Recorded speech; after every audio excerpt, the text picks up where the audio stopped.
Okay, I have grabbed myself. Oh, geez, that sounded like a really bad start. I have dragged myself out of the out of the pool. It's very summer in Australia at the moment. It's very summer where we are. I can tell you how summer it is because I have the weather station from our roof. So what did we get up to? What are we at? Where's Home Assistant? It is looking sensational out there today. We are currently 27.8 Celsius. It's very humid this morning. Sure, it was over 90% humidity earlier this morning. So this is what it's like in our little subtropical paradise here. And g'day everyone for joining in from Portugal. Log4j Mayhem. I have not been across Log4j. I've got to be honest. I'm not going to be able to tell you anything at all insightful about that other than I've seen a lot of mentions of it. I'm instead going to talk about other things. And I'm going to start with this week's sponsor, actually, as I normally try and do. And in fact, this is a sponsor that I had once many years ago. They're back. You're going to see them around for quite some time now. It's Collide. And this is Collide with a K, K-O-L-I-D-E. Got Slack, got Max, get Collide. Device security that fixes challenging problems by messaging your users on Slack. Try Collide today. It's amazing how popular Slack is as well. So Collide is user-first security, endpoint solutions for teams that value productivity, transparency, and employee happiness. These are all wonderful things. It's nice. Go and get Collide and you'll get employee happiness as well as transparency and productivity. Obviously about meeting compliance goals, keeping people happy, and of course if it integrates into Slack, people seem to be very happy in Slack these days, which is wonderful. So please check them out. There is a link on the blog. And again, the fact that I get to just be in the pool and get out and then get my nice coffee and come and sit here and not go anywhere and do all this stuff is thanks to sponsors like Collide. So good on those folks for being there this week. All right, who else is here? Andrew, Masterback. Oh, whoa, I don't know where you are, but okay. Neil, hi from Sydney. Maybe it was Sydney. I think that we are just actually discussing this morning. Today is our first day in our great state of Queensland. For those of you from other parts of the world, think like Texas, but big. I know that really rubs people up the wrong way. Twice the size of Texas, our state, but only 5.3 million people. And we've basically been, for all intents and purposes, rounding error aside, COVID-free. But we opened up the borders to the southern states, where places like Neil are from. Andrew says Queensland. Is that just a new announcement? Andrew, they were literally saying this morning, I bet you any moment now it's going to be masks back. I'm going to get an aeroplane soon too. It's definitely going to be masks. Anywho, today is the first day that you must be double vaccinated to go to a restaurant or a cafe or places like that. So we went to a cafe this morning, one we normally go to, and we have our phones with our COVID check-in app and our Vax records.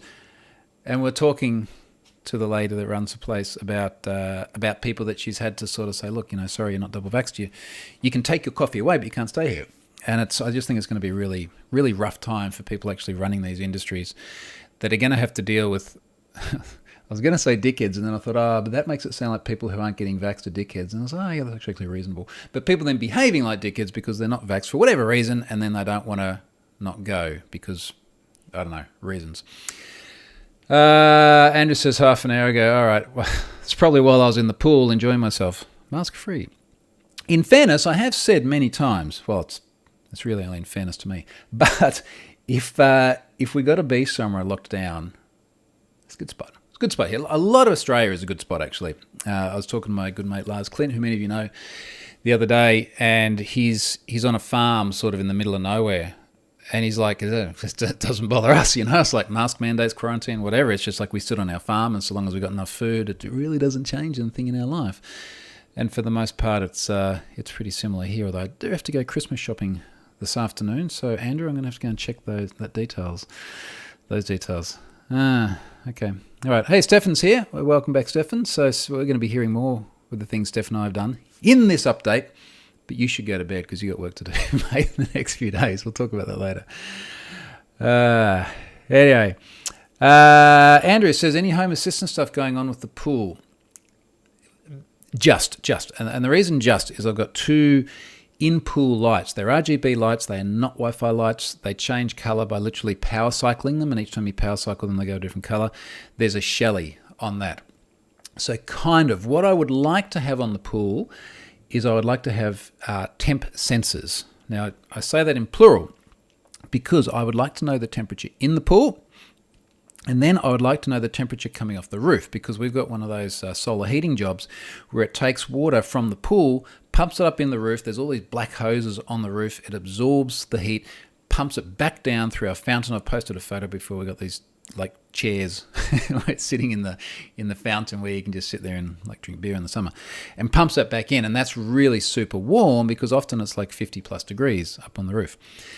So I need to find a good solution to that. I did get one of the little Shelly, I forget what it's called, little tiny one you can put probes on. So I've got one of those. I've got to get some probes and then drill some holes or something and make that work. But I would like to do some Shelly pool stuff as well, or some IoT pool stuff. On to other things. I mentioned getting on a plane. So next week I will be somewhere else. Charlotte and I are going away for Christmas to somewhere absolutely freaking amazing.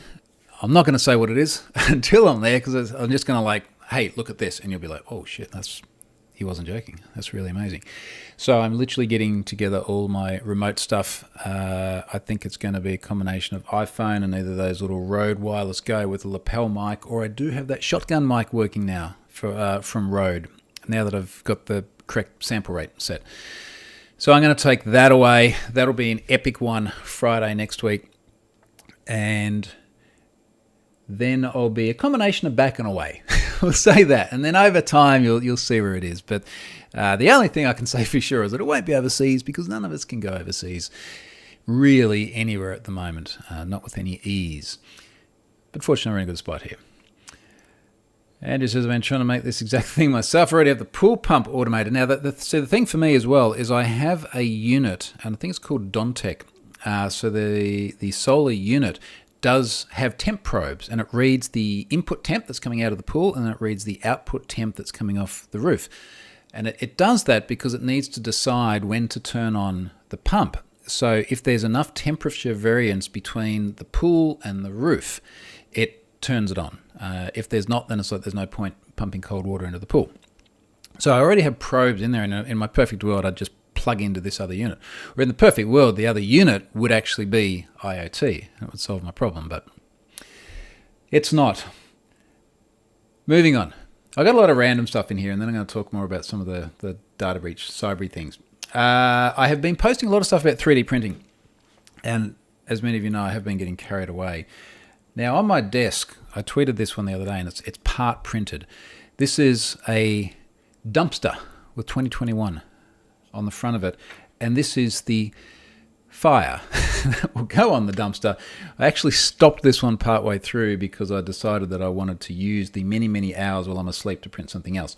But this will eventually be a dumpster fire Christmas ornament for 2021, which is for many of us, in different ways, 2021 was a bit of a dumpster fire.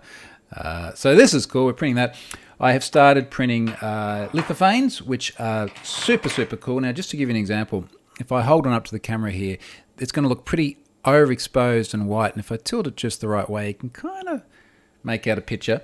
Now, I haven't tried this yet, but what I should be able to do is shine a light behind this. And if I get the... that doesn't look great on camera, does it? I have tweeted this. So this is actually a photo of Ari, and when you put it up, let's say on a window with the sun coming through, or if you put it on like a little lamp with a backlight behind it, maybe if I move the light further away, then it actually becomes a kind of cool picture. You can just get a sense of it. Anyway, now one of the things I've learned about lithophanes, apparently you would think that you should print them flat like this. Apparently you're meant to print them standing up with like a brim to keep them upright.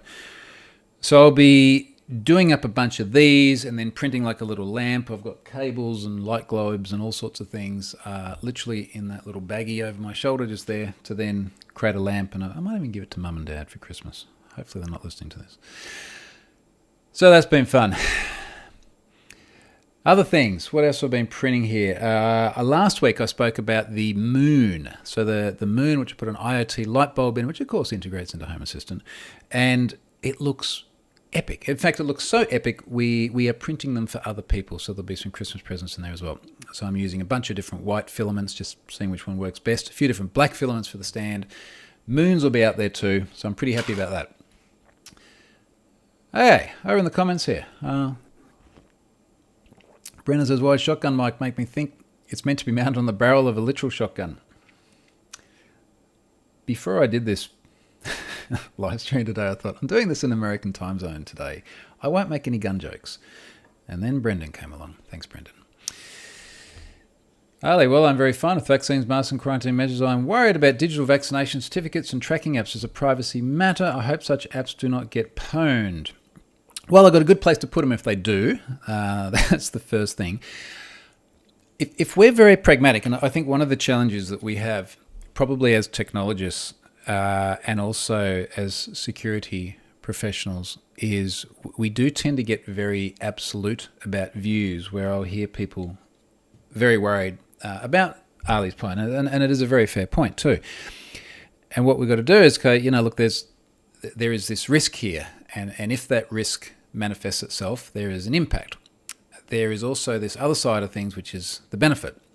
And I guess the thing with the whole COVID situation is that the benefits for being able to reduce the risk of infection and then be able to notify people if they've had a possible exposure, that the benefits of that are obviously enormous to the point where they could be life-saving.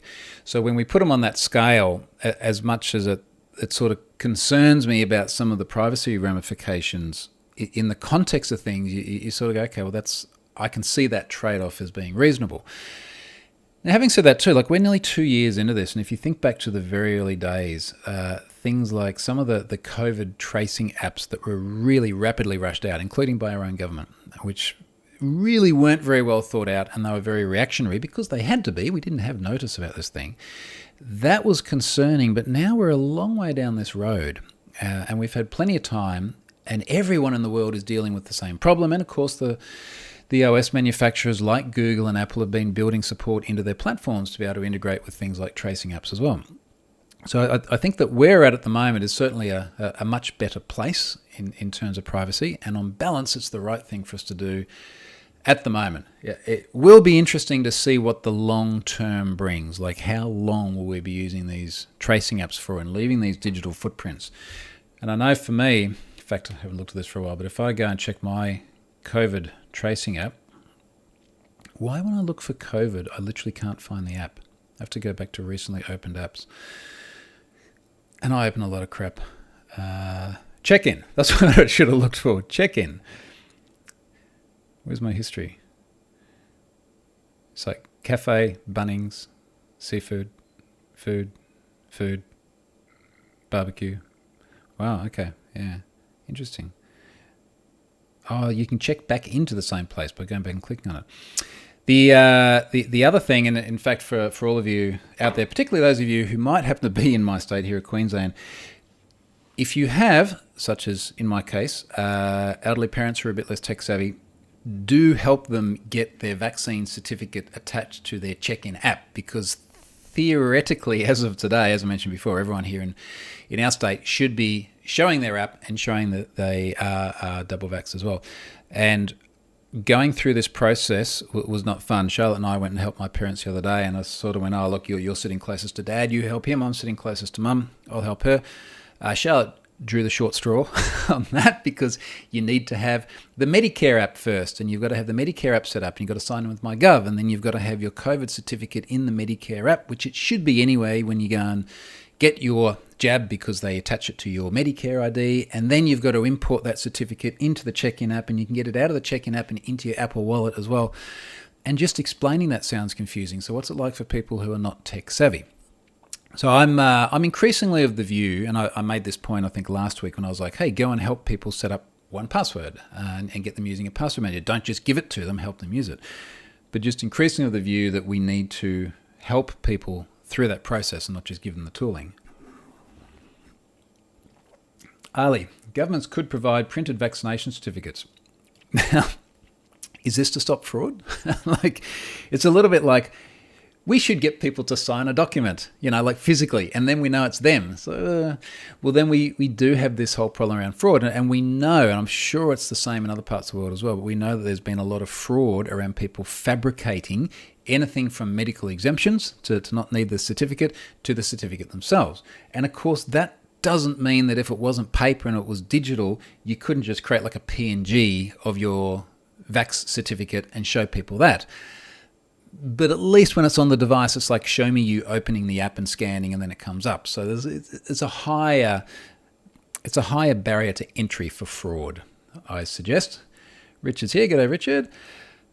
Where else are we? Andrew's asking, is the moon on Thingiverse? The moon is on the Prusa website. If you go back through my recent media on my Twitter timeline, you'll find it, and I do link to it as well. Otherwise, go to the Prusa website and search for moon lamp. I think it's one of the most popular things there.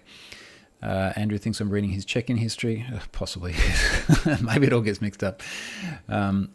Strata says he has his vaccine hard copy, so easy to show people. And of course, for many people out there, well, when we say many, in raw numbers, it's many. In raw percentage, I imagine it's very, very small. But there are still people out there who simply don't have smart devices. And they would need to carry the physical copy. So there's always that. It would look a little bit suspicious if it was like a young person turning up going, I don't have a smartphone, I don't know how to use it. Like, here's my paper vax. But the other thing is, so here's another thing here. This doesn't have to be perfect. It doesn't even have to be close to perfect. Where it is still enough incentive to drive a lot of people sitting on the fence to go and get double vaxxed in the first place. And it's also strong enough, it provides a strong enough incentive for organisations and the likes of bars and restaurants and so on to be able to be empowered to then push people to go and get that double vax. I'm sure there's a lot of people that have gone and done what is unquestionably in everybody's best interest, simply because they know they have to turn up and show their certificate. And yeah, there'll still be 5, 10, 15%, I don't know, however many, who fake it or who lie about it or who get a fabricated exemption certificate or something like that. It doesn't have to be perfect to make a really, really big difference. Lisa has helped a couple of people with their vax certs. It is very complicated for a lot of people. Yeah, it's very complicated for me, mate. I'll tell you what, like I was sitting there going, how the hell do I make this? I was actually checking into a Bunnings. For those of you from overseas, it's like a massive hardware store. And I checked in, and I think I saw like a little, Apple News thing pop up, say, you should attach your vaccine certificate to your check-in app. And I'm like, that's fine. Whilst I'm like walking down the aisle, I'll just do that because it will just be like 1 or 2 clicks. It's like, no. It's like literally carve out a quarter of an hour of your day and sit down and figure out how to tie the whole thing together. So help another fellow citizen. Pwndimus. Now, Pwndimus, I have still been running, so we've still been giving away a whole bunch of stickers, a whole bunch of 3D printed logos. I printed a lot more Have I Been Pwned logos recently. They're better than the previous ones because I've got a filament that looks epic. It's the filament used in the dumpster here. It's a real kind of royal blue, and it's got a very nice shine to it. So the logos have gotten nicer. I've got heaps of stickers because I bought a whole lot back in 2019 when I was traveling, thinking that I'd give them to people all over the world. I've also been giving away all my books. So if we have a look at what's left here, there's literally The Age of Context and Platform. They're the only 2 books left on my shelf. I did not realize how much it cost to send books around the world. And as the bill from the post office came, which is so far well over $1,000, I realized that I probably should have just bought people books on Amazon that were brand new and it would be cheaper. But we do get to not only feel good about actually recycling some things, but clean up my shelf, which is important. Because that shelf is going to go in the not too distant future. Something else on my shelf, speaking of shelf, and I wonder if anyone picked this up. There's something else sitting here now. And I have spoken about this before. In fact, I spoke about Ubiquity before. This is Amplify. Now, for those of you listening to this later on, this is a very solid box of Amplify Wi-Fi equipment. Not just Wi-Fi equipment, but Wi-Fi 6 equipment. So this is Ubiquity's I guess all the Ubiquity I have is in-home, the way I use it. But it's Ubiquity's more consumer line rather than prosumer line. And this looks totally cool. And I'm just gonna put a link here in the chat. It's not just Amplify, it's Amplify Alien. Now, for some reason, every time I go and look up anything to do with Ubiquity stuff, I always end up on like stores selling it, as opposed to ending up on the website. So I almost feel like Ubiquity needs to be paying for product placement. What if I just search for Ubiquity Amplify on search engines, just so that I can I just want to get to your stuff, Ubiquity. Why do I get to everyone selling it? How far down have we got to scroll? It'll be here somewhere. Someone's going to literally find it and post it to this thread before I do. No, really, that would actually really help me right now. Why isn't it there? What if I go to Unify? No, Ubiquity. Ubiquity.com. Anyway, while I'm trying to find this, when you eventually see it, what the hell is Ubiquity.com? Automotive supply chain? If only we had EV certificates, and then I'd know I was in the... Don't get EV certificates. UBNT.com or UI.com. Don't have UI.com. Yes, UBNT.com redirects UI.com. Okay, glad we had that discussion. And now I'm going to have all the Unify stuff, but not the Amplify stuff. What if I search on the page? Nope. The new Windows 11 sound. You know, I'm just going to link to one of the things they're actually selling here, and then at least you can see what it looks like. That's an ad. Will I get through it? Here we go. Ooh, that does look nice. I actually feel kind of jealous that I'm going to give this to someone else.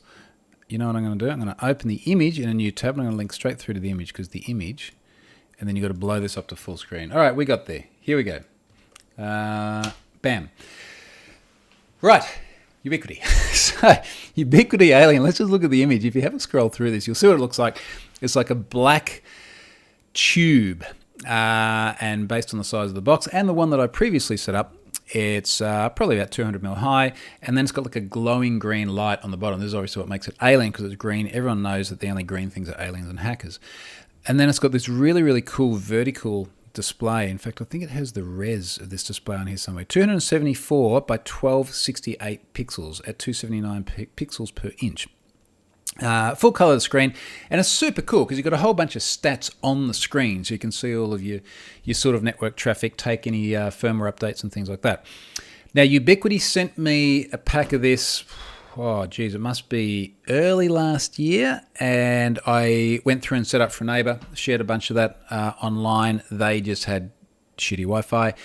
Doing the same thing now with a good friend over here across the canal, which incidentally, I've now got so much Wi-Fi in my place, I can go over to their place a couple of 100 meters away and still get Wi-Fi from home. But this is going to help him inside his home. So it's the unit you see there, and then they can mesh network with an additional satellite unit. So this particular box actually has the two in it, which is great. So we'll be able to go and set that up, and it's Wi-Fi 6 as well, which is the fastest Wi-Fi we can get for ourselves today, certainly with consumer devices. 4 Ethernet ports on the back, which is great, or 4 LAN ports. There's an uplink Ethernet port as well. Touch screen as well, which is pretty cool. Got a really cool companion app. It just looks awesome. It looks really, really awesome. So I'm going to I'll set that up today or something like that, and I will share some photos on the social with that. Let me have a look at what the other comments are here as we grab some more coffee here. James says we only go to Bunnings for sausages. So again, for those of you from other parts of the world, the thing that Bunnings is really well known for, other than just being like a massive hardware store selling everything, is the Bunnings sausage sizzle. And every time you turn up at Bunnings and you smell it and you're like, oh, I really want a sausage now. So yeah, now I really want to go back to Bunnings again. I was there yesterday, actually, because in that bag are more IoT light globes. I get those Arlec ones from Bunnings. They're about $28 each. Put them inside the moon lamp, and then this is some of the presents we're giving people. Other people just lamenting the difficulty of getting that COVID app set up. Brandon says the amount of effort the governments make you go to just to attach the damn certificate is honestly silly. It is. And I have a feeling that every time I use MyGov here in Australia, it feels like there's a lot of sticky tape between brownfield monolithic apps, and you're trying to tie everything together into this one unified experience. And I guess this is the way governments often are, right? Like obviously the health system runs very independently to the taxation system, and you end up with stuff spread out all over the place. But yeah, that's a bigger problem than what we can solve here today. All right, so that was Amplify. Oh, here's the other thing before I get into some more substantial stuff.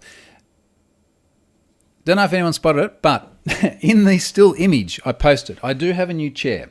In fact, what's even better than this, I've got two new chairs. There's one over here as well. So these are replacements for my very much loved, very much used Herman Miller Aeron that I bought definitely over a decade ago.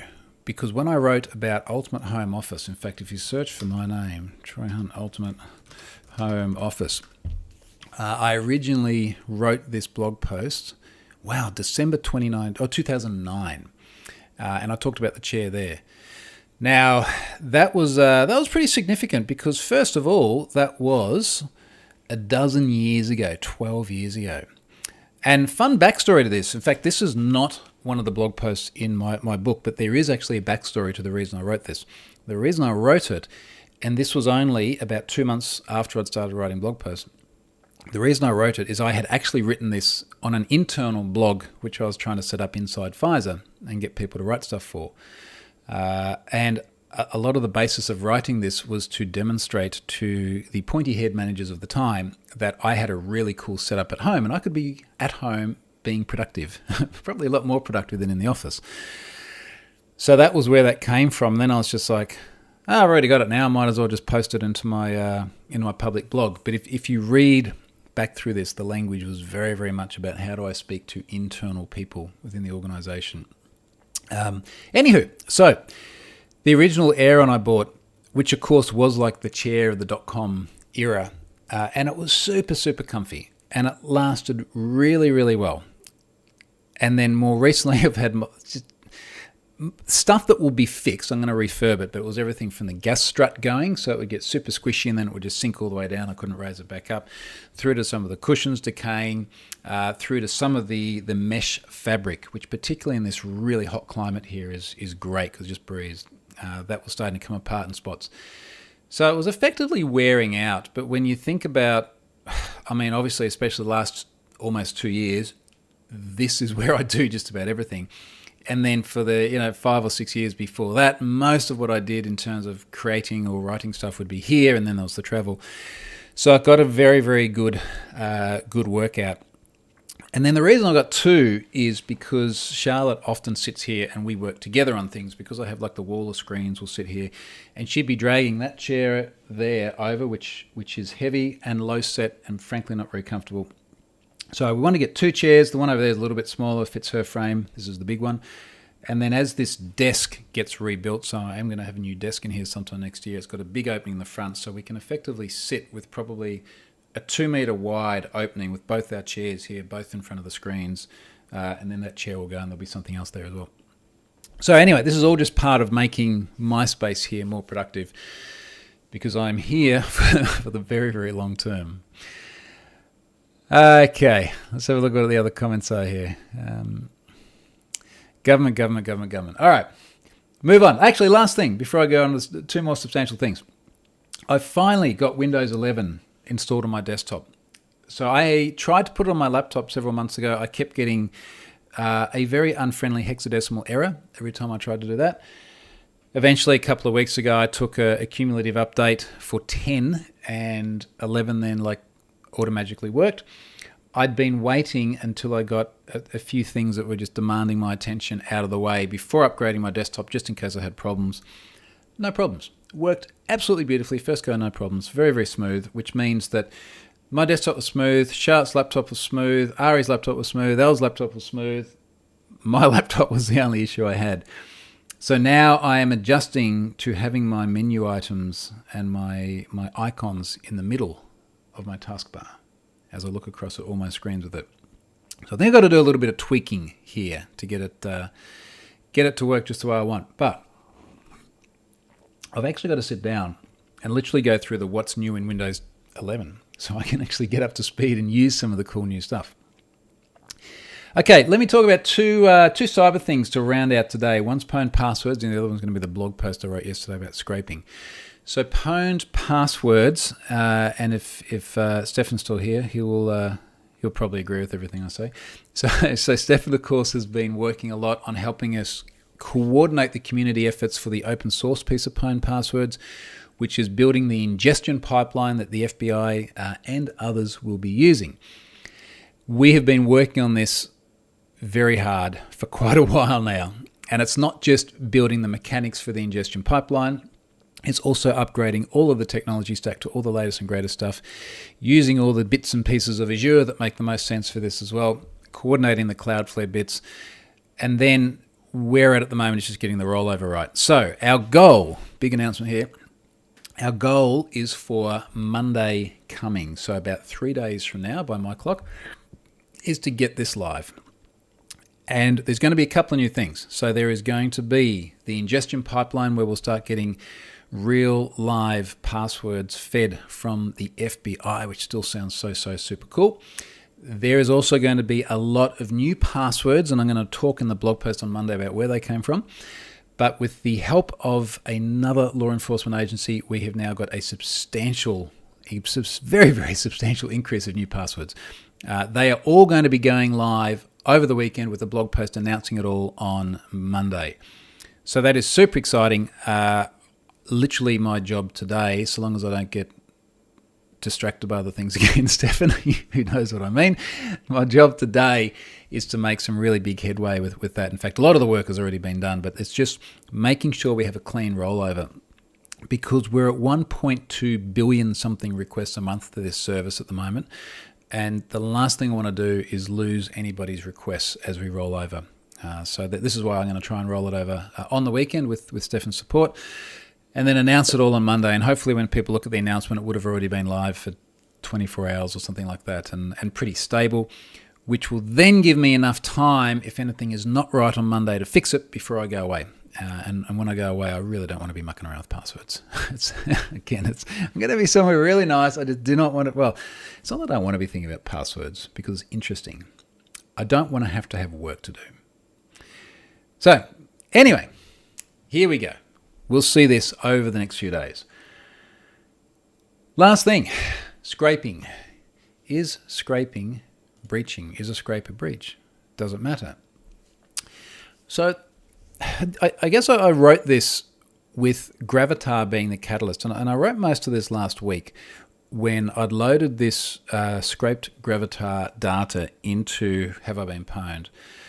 And this is an incident that had happened more than a year in advance, and Gravatar had acknowledged it at the time. It was in the press at the time. This was not news to anybody. Almost. What was news is that a lot of people didn't actually know that they had a Gravatar account. And even if they didn't have an account in the traditional sense, a username and a password and you log on and you manage stuff, a lot of people have their email address on Gravatar. But it's not really their email address. It's a hash of their email address.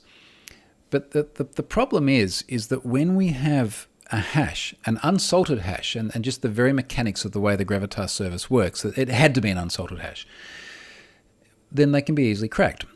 So what ended up happening with Gravatar, and I spoke about this last week, is there are, I think off the top of my head, about 160 million something hashes that were scraped off their service, and then about 114 million of them were cracked, including my own email address. And this data was obviously obtained from Gravatar in a way they had not intended it to be made available. Now, they actually had an enumeration vector where they had, I guess, what boiled down to insecure direct object references. It's like there is a number in a URL. If you plus one, you get something else. The oldest trick in the book, right?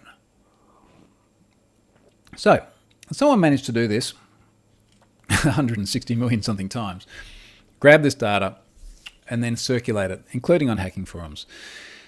So this data's all out there. I put in Have I Been Pwned, and it was sort of interesting to see the reactions where a lot of people were like, and the vast majority of people were like, thank you, this is really useful. I wanted to know about this. I don't know how they had my data. I tried to log on, but they don't have an account. And then there was this fraction of people who are like, this is irrelevant information. I don't want to know about it. And I'm like, you got a delete button. Like in your email client, it's like, just delete it. Some people said, you should go, and I'm going to paraphrase a bit here, you should go and invest a bunch of your time building software so that we can choose when we would like to know about this or not, so that if our data appears out there but it's been scraped as opposed to breached, then we don't hear about it and other people are just abusing it without our knowledge. They don't normally say that bit, but that's effectively what it means. So no, I'm not going to go and build features for people to be able to sort of self-assess what they want to be emailed about when they probably get less than one email per year from Have I Been Pwned anyway. I know that for sure because I've got the stats. But there was discussion about is it a breach or not. And I felt this was the wrong discussion to be having, and I felt it was the wrong term to be using. Now, I don't have a problem with the term scrape insofar as it is someone making requests to a resource on a service, taking the response of that and using it outside the context in which it's meant to be used. I don't think legitimately calling an API, which is designed to, let's say you go and use the Have I Been Pwned API and you go and make requests for that, that's not scraping. That is literally just consumption of a service which has been provisioned to do exactly what you're doing. If someone was going through and literally incrementing a number and pulling back data which wasn't meant to be in that fashion or accessible in that fashion, well then yeah, that's a scrape.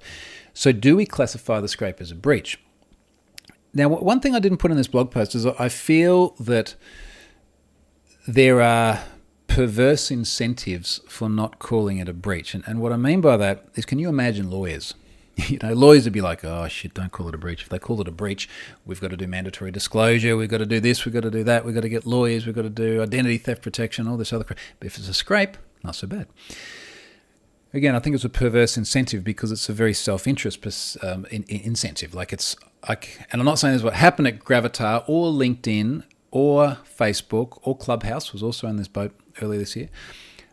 But I've seen enough lawyers in companies responding to instances like this to know whose ass they're trying to cover. So I think that's a perverse incentive. But if we look at it from our perspective, and the perspective of, and every time I run like a poll on this, I get like an 80% response rate where people are like, yeah, I want to know about this. Their view is that this is data which was obtained without my informed consent, insofar as I didn't expect it to be used in this way. It was obtained in a way that the service provider didn't expect it to be used, because the Gravatar literally changed their implementation after this. Now, if they expected it to be used this way, they wouldn't have changed anything. They would have gone, all right, well, basically the system's doing what it's meant to do. No, it wasn't meant to do this. So they changed it. Facebook changed it. Interesting side note, after I published this blog post last night, and in fact I've now put an edit in there to this effect because I think it's so important, someone sent me a link and went, did you know that Meta, as in Facebook's parent company, did you know that Meta is now offering bug bounties if you find scraping vectors? So it's like, yeah, SSRF, SQL injection, cross-site scripting, scraping. I imagine you don't get quite as much money for a scraping vector as what you did for like full-on SQL injection and total pwnage, but isn't it interesting that it is serious enough that it sits up there alongside the other very unequivocally definable hacking vectors? I think one of the things that's perhaps most important here, if we kind of take a step back and go, okay, well, what are we ultimately talking about? We're talking about treating this seriously enough that, for example, you let people know. I would have liked to have known from Gravatar that my data was accessed inappropriately. I've got a bit in here, and in fact the hero image I used is a post on a hacking forum where people are exchanging this data. They were selling this data, swapping this data, providing this data for other people to misuse. Multiple posts on this forum, and in fact someone here is commenting, and they've got a handle of email miner. Now, I made a bit of a joke in here. I was like, why do you think it's on this hacking forum? Do you think it's for people to send everybody Christmas cards? No, this is not for Christmas cards. When your handle is email miner, it's not for Christmas cards. This person says, hello, would you sell records of a specific country only? PM me if so. And again, getting back to the context, I want to know. I want to know if someone is selling my data to email miner. Now, Gravatar knows this. Absolutely knows this. There's no way they wouldn't have been able to find this information. I don't link to it, but any of you can find this information very, very easily. So regardless of whether you call it a breach or a scrape or a data incident, I air quoted that for people listening, a data incident, if it's impacting people in this fashion, well, my view is people should know. And I don't think that watering it down by trying to say it's not a breach is a reasonable, sensible, privacy-first approach. I have proposed an alternate definition of breach here, and I kept this deliberately very, very simple. This is my definition. I'm going to run with this. In future scraping incidents, a data breach occurs when information is obtained by an unauthorized party in a fashion in which it was not intended to be made available. And that's really what's happened here. Now, whether it's, I started out by giving an example of when one of my Pfizer colleagues had a laptop stolen out of a car. That was a data breach, information obtained by other people in a way in which it's not intended to be available. When I was in the Australian Red Cross Blood Service data breach, someone had literally, a vendor of the company had published their database publicly facing to a staging site, and someone just downloaded it. That's a data breach. My data was not intended to be made available in that fashion. And Gravatar, as far as I'm concerned, is a data breach. My data was not intended to be provided in that fashion. It was obtained by parties who are not authorized to access it in that fashion, and then it was sold and monetized to my detriment, as well as the detriment of 140 million other people. All right, let me read the comments. So who's going to argue with me on that one? Or comment on anything else? Everyone finds the idea of governments unifying experiences to be a bit of a funny thing. A bit of love for Alien, which is good. Amplify Alien. Brendan says you can flick a little switch in settings to put your icons at the bottom left of your screen. I know I can do that with Windows 11, but I kind of feel like I should drink the Kool-Aid a bit. There is, whether it's Microsoft, Apple, Google, Amazon, like any of the big ones, and a lot of the ones that aren't quite as big, there are people whose entire livelihoods, teams whose entire livelihoods are to figure out how to make user experiences the best possible thing. Now, I'm not saying that it's necessarily the best possible thing for me personally by having stuff in the middle, but I'm saying that there would have been an enormous amount of research and evidence-based fact-checking and things gone into doing this, and I just want to give it a go. I just want to give it a go and go, does it make sense? My preliminary feeling is it actually works well for me because I've got the two wide screens on the side and then the ultra wide in the middle. So I've got like this big control panel here, and to have everything right in front of me, I actually quite like. I used to have them all over there, and now they're right here, right in front of me, and I actually quite like that. So I'm going to give it a go, and I want to do a bit of reading as to why Microsoft has made that decision, because there is a reason for it. Brennan says, yeah, Microsoft trying to shove Edge down your throat. I do think that they're way too pushy on that. I say that as a Microsoft regional director who doesn't have a region and doesn't direct anything and doesn't work for Microsoft, but I think they're too pushy on that. I think that's a pretty universal view.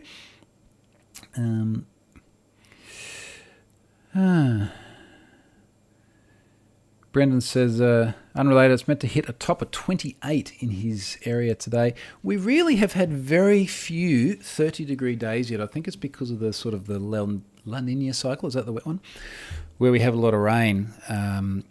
But it's actually been a lot cooler than usual for us. But I'm hoping it warms up. I'm hoping on Sunday to do an epic jet ski ride. Where we would go from here up to Tangalooma, which is about, I've done it before, it's about 140 kilometres away, and it's just absolutely amazing. I did it 3 and a bit years ago with Ari, and then Charlotte and I will do it. I think we might do it on Sunday, because it's looking really nice then. Photos incoming. Ben says the term scraping could also apply to automated capturing of data obtained in ways that are intended, i.e. LinkedIn and GitHub. Is there any legitimate use of scraping using the definition that we know of for... leave a comment, because I'm kind of curious what you mean by that, Ben, because certainly we've had issues with LinkedIn being scraped. I literally added a LinkedIn scrape in Have I Been Pwned earlier this year. There is also one from a service called GeekedIn, and GeekedIn, this was several years ago now, scraped a whole bunch of GitHub data to try and do recruitment from it.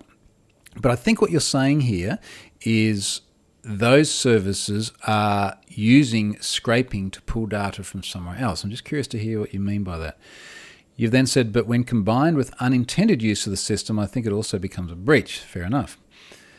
Stratus says, by the way, Troy, your old 7-year-old video of you trolling a virus scammer on phone came up my recommended watch list. I watched it and loved it. Is that the one that's like an hour and 20 minutes long? I'll tell you what, Stratus, if you watched all of that, you did very, very well. That video, or no, it might be newer, because I think the one in 2012 was that long. Over 1 million views on that one, which is my most popular video ever by a long way. Heidi's dropping in to say hi. G'day, Heidi. Andrew, Windows 11, I wish I could have the normal label system taskbar. I feel that a lot of the negativity I hear about Windows 11 is very similar to other operating systems, and it boils down to who moved my cheese. And if you're not familiar with the term who moved my cheese, it is people's inability to adjust to change. And there's a book called Who Moved My Cheese, and it's about mice and cheese. They made us read it at Pfizer when we went through an acquisition, because they're like, things are changing, your cheese is going to move, you need to read the book. Anyway, but it does feel a little bit like a reaction to something that is changing from an established norm, as opposed to a reaction because something is necessarily empirically any worse. There's a question here. Any insights why banks still exist on SMS 2FA or verification? SMS is the least secure method known to man, surely. All right. Yes, I do have insights. Now, first of all, everyone knows if you have a username and a password, you have one factor, which is just something that you know. Any implementation of two-factor, and we're going to use the terms interchangeably here, two-factor, two-step, multi-factor, multi-step, it's like a username, password, and something else. Any implementation of a username, password, and something else is better than just a username and password. The number of times I've heard someone say having 2FA with SMS is worse than having 1FA, they literally can't do math. Like 1 plus a positive integer or a positive decimal, a positive anything, is greater than 1. So you've always got to have the username and password and something else. And then the argument simply comes down to how strong is that something else. So what are the problems with SMS? There's two major problems. One is that you get your SIM hijacked. So if someone can get into your, let's say get into your phone carrier, social engineer your phone carrier, grab access to your SIM. And incidentally, one of the problems we've got, and I've literally spoken to telcos about this, is that I'm saying to them, why don't you make it harder for people to port someone's phone number to your provider or from your provider? And they're like, well, the government told us because of monopolies and things, we have to make it easy for people to switch providers. So we have to lower the barrier entry because of anti-competitiveness, which then makes it easier for people to go and port your SIM somewhere else. Anyway, that's a SIM thing. The other thing is it can be phished. So you, as a bad person, could go and stand up a phishing page, say enter the username and password. You get the username and password from the victim. You send those to the target service. The target service then sends an SMS to the victim because the credentials check out, and then your phishing page just simply says, okay, now enter the token. That's a problem with SMS. It's a problem with soft tokens, and it's a problem with hard tokens that aren't U2F. So if you have the old RSA sort of keys with the numbers on them. So really, when we talk about the difference between soft tokens and SMS, the fundamental difference is the hijacking of the SIM. If someone is being targeted, that's something I'd be much more worried about than if we're just talking about credential stuffing. So credential stuffing, we're talking about potentially billions of credential pairs. I've certainly seen billions of credential pairs that are plain text email addresses and passwords, and they're used by people to try and authenticate to a service. A very significant number of those are going to get hits. Now, the only way you're going to get into accounts that have 2FA, even with SMS, is that you've now got to go through and either socially engineer people, say via a phishing attack, to get that token, or you've got to go and hijack the SIM, which also has a barrier to entry which is significantly larger than just literally entering a username and a password into an HTTP request. So why do banks provide it? They provide it because it works for everyone. My mum and dad. If my mum and dad go to log on to their bank and they're like, we've sent you a text message, please enter it. They know how to do text messages. They're good with text messages. If the bank said, please open your soft token and enter the code, and mum and dad have recently replaced their phone and they didn't back up their soft tokens, and they didn't migrate them over to the new device. They're screwed. And then the problem you've got, this is going off on a big tangent, but it's an important topic. Then the problem you've got is that you're literally going back to the bank or Dropbox or Twitter or whoever it is you turn the 2FA on with, and you've said, you know how I turned on 2FA back at the time when we verified it was me, and I said, hey, if you have my username and password but you don't have my token, don't let me in. Well, now I have my username and my token, but I don't have, or my username and my password, but I don't have my token. Can you please let me in? And then you have to fall back to manual verification processes. So all of these implementations of 2FA have problems in one form or another. I love U2F. I've got a U2F token there. I won't say where it is in case someone breaks into my house. Over there. I love U2F, but there is a commercial barrier to entry. You've literally got to go and buy YubiKeys. You've then got to have it with your person. If you're out and about and you've left your U2F token at home, then you've got a problem. So, hope that answers your question. Pysanux? Probably mispronounced that, but you get the idea. Lee, unrelated. Unify AC mesh for wireless Wi-Fi extension home situation. Yes, no. Unify AC mesh for wireless. Yes, I'd say yes. So if you're going to do mesh network over wireless, that still works very good. I did a blog post called Friends Don't Let Friends Use Bad Wi-Fi, where Ubiquiti had sent me a Unified Dream Machine. There's the one you put at home. It looks like a little rocket ship. And it had one of the Flex HD units. In fact, I've got one of those on my roof now, facing the road, which is what my doorbell connects to. And I'd put that in my mate Raf's home. He's the guy I set up 1Password for the other day. And that wirelessly uplinks, and it works beautifully. Of course, ideal world, you do a wired backhaul. So say for that unit, where is it? It's on my desk just here. Perfect world, what we would do is we would hardwire from the unit, which is going to plug into the NBN modem. We'd hardwire that through to the satellite unit, but this is going to go into a multi-story house spread out across a large space. They don't have a wide backhaul. It's just not going to work. But they do wirelessly uplink much more efficiently than what your mobile phone, for example, could, sitting in the same space as the satellite unit. So it is a yes, definite yes. And of course you can chain them too. So you can, let's say you had a really, really long house and your inbound connection is at one very end. And then you can put one here and then that can wirelessly uplink to there and another one there and that wirelessly uplinks to there. So that's the joy of mesh. Ali, I was working for another top 10 pharmaceutical company at the same time. Thankfully, we had hard disk encryption. Yeah, we had hard disk encryption too. And in fact, the blog post that I wrote about scraping, in that first paragraph, I talk about Pfizer. It links to the submission they made to the Attorney General where they say, yeah, it had disk encryption. And then everyone gets to sit there and speculate about whether someone managed to break through the disk encryption, which, of course, if you do it right, is extraordinarily unlikely. But particularly when you're talking about a healthcare company and patient data, it's like you've basically just got to go, look, there is no evidence of abuse and there is no evidence of not abuse. You know what I mean? And then you get back to absence of evidence is not evidence of absence. So we don't have anything to suggest that bad stuff happened, but we also can't prove that no bad stuff happened. Encrypted disks. Andrew says, how much fuel are you taking for that? This will be an epic jet ski ride. So what I did last time is I had 3 20-litre jerry cans. I bought some new ones recently, some that just fit the jet ski a bit better, so I'll take that. So there's 60 litres. It takes 60 litres as well. And then there is a spot on, I think it's on Moreton Island or maybe at the end of North Stradbroke Island where there's literally a service station, and I just like walk up the road carrying the jerry cans. That sounds like a lot of fuel, and it is. It's a 300 horsepower supercharged jet ski, which doesn't help. But even if you're just cruising along, like it does burn the fuel rather quickly. But yeah, fortunately there are places to stop and refill. Just not on the harbour, not without going over to like Redland Bay or something in Brisbane. First world problems. Ben says, I think there's a difference between someone scraping data that is obtained through normal use of the service but automated. But see, it's not really, Ben, and this is what Gravatar came to. So that API on Gravatar is made to be used by people. It is used in normal use.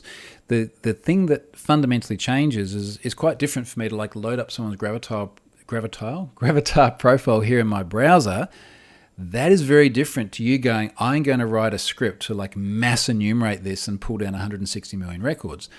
And this is why Meta's got that bug bounty now, because they're literally saying, look, there's obviously by design within services like Facebook a whole bunch of information that's intended to be publicly consumable. But we want the public to consume it in this particular way. The public wants it consumed in that particular way. People want to post things on Facebook.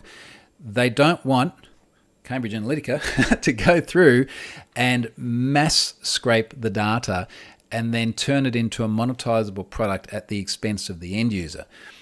And this is a really interesting challenge, right? It's like, how do you achieve those two objectives? How do we make this data available so that it's publicly accessible, but only in the right way, and it's still publicly accessible in the wrong way, but we stop the wrong way from happening? So you can see the challenge there.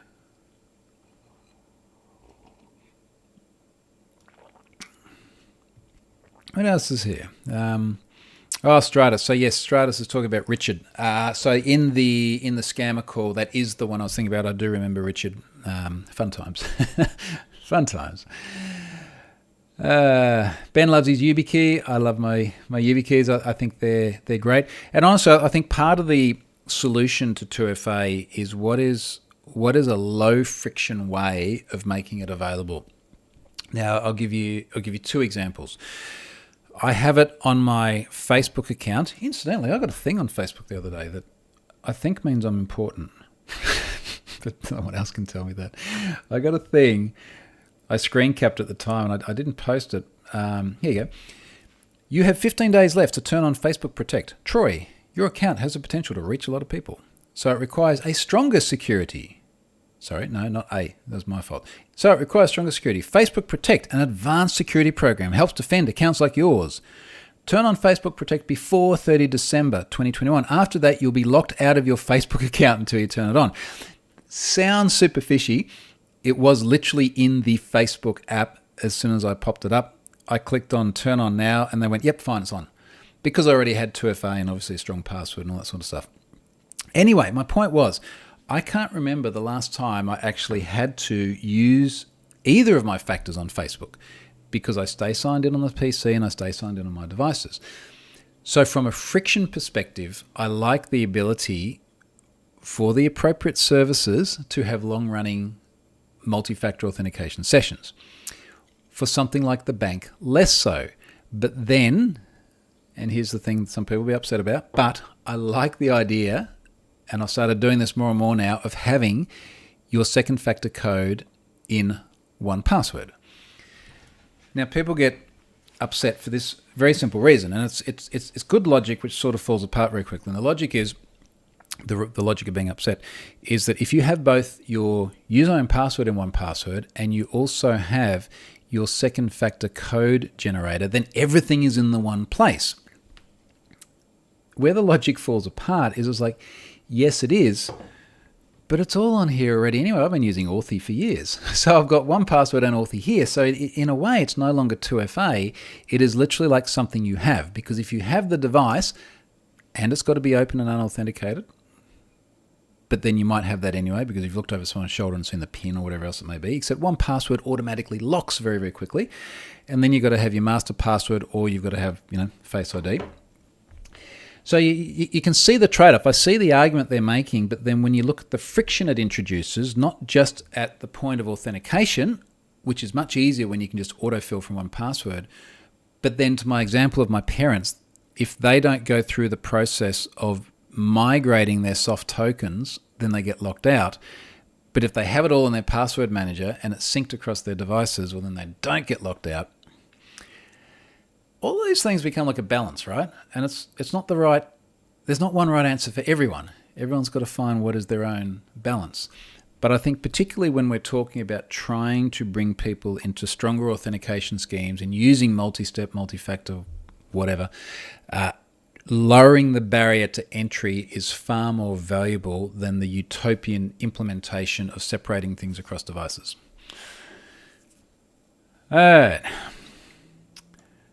No soft token, no online banking. Make it a regulation. Perhaps I'm harsh. Yes, you're harsh. The other thing to consider with banking, and I wrote a blog post some time ago, which I've shared a couple of times just in the last few days.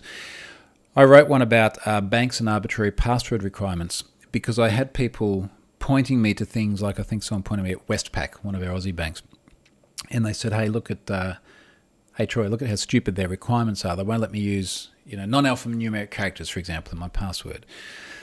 And that's a very bad look, isn't it? It's a very bad look to say you can't have, let's say, an angle bracket, because we know what happens with angle brackets. You can't have an angle bracket or an apostrophe in your password.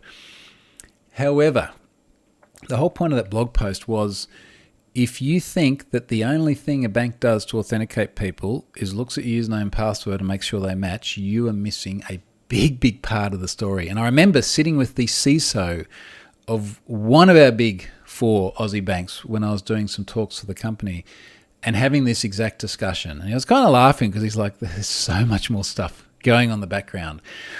Now, is that a good reason not to have 2FA? I don't think so. I would like to have 2FA, at the very least, every time you set up the banking app on your device or something like that. But it's not as simple as just having username and password. Lee says, all I need to know, I got a UDM, but backyard Wi-Fi coverage is average, and it's too hard to get a fish tank. What did I say fish tank? It's too hard to get a hard link out there. So Wi-Fi mesh it is. Thanks. Yeah, look, give it a go. The Wi-Fi mesh is certainly better than not having it. It's just not as good as if you did have a hardwired link. The other thing I suggest you do, Lee, is have a look at some of the stuff that Lars Klint has written. As I mentioned earlier, he is on a farm. It's very large. I know he's doing some much longer distance wireless uplinks as well. So he's like me. He has friends at Ubiquity. So he's managed to put a bunch of stuff in, and he's shared a lot of that online too. So check out Lars' material. He's done a lot of videos too. Andrew, I've got an RXT 300. I know the pain. Yep, exactly what I've got too. So there we go. The pain's not the word I'd use. I think that the pleasure, the pleasure. I still don't know how that thing's legal. Anyway. Ben says, new favourite browsers, DuckDuckGo for the burn feature. A lot of people, new favourite browser, DuckDuckGo for the burn feature. Okay, well, a lot of people seem to be happy with that. Josh says, I've got my non-high value 2FA in one password. Everything else value, I still keep separation just in case. Look, one of my, I won't say which one it is, but some of my most high value things, I'm just saying, look, you just must have the U2F key. But what that means is that if I'm out and about on holidays and I need to get access and I don't have the U2F key with me, I literally can't get in. So you have to choose the right things. Sean says, when are we finally going to see the end of security questions? Anecdotally, I think we see them a lot less.